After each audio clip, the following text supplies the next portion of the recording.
News 18 প্রাইমে এবার আবহাওয়ার খবরের দিকে নজর রাখতেই হবে, কারণ শুক্রবার থেকে হাওয়া বদলের পূর্বাভাস হাওয়া অফিসে। রাজ্যে ঢুকবে উত্তর পশ্চিমের হিমেল হাওয়া। উইকেন্ডে 4 ডিগ্রি নামতে পারে তাপমাত্রা।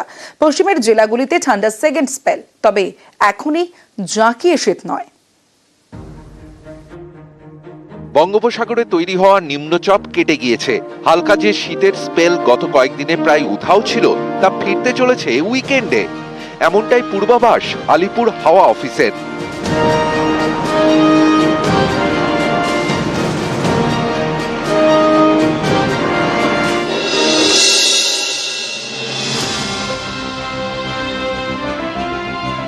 রাজ্যে ঢুকবে উত্তর পশ্চিমের হিমেল হাওয়া। এর জেরে সপ্তাহের শেষে দক্ষিণবঙ্গে পাড়া পতনের ইঙ্গিত। সপ্তাহ শেষে তাপমাত্রা নামতে পারে 3 থেকে 4 ডিগ্রি সেলসিয়াস। পশ্চিমের জেলায় শীতের দ্বিতীয় স্পেল। তাপমাত্রা কমলেও এখনই রাজ্যে জাঁকিয়ে শীত নয়, জানিয়ে দিল আলিপুর আবহাওয়া দপ্তর।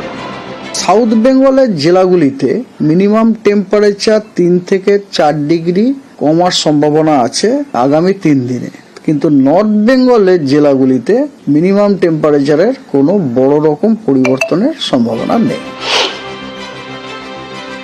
পশ্চিমী ঝঞ্ঝার প্রভাব। শুক্রবার থেকে হালকা বৃষ্টির সামান্য সম্ভাবনা দার্জিলিংয়ে। হালকা বৃষ্টি হতে পারে কালিম্পংয়েও। মঙ্গলবার দার্জিলিং কালিম্পংয়ের সঙ্গে উত্তর দিনাজপুর এবং মালদাতেও হালকা বৃষ্টির সম্ভাবনা।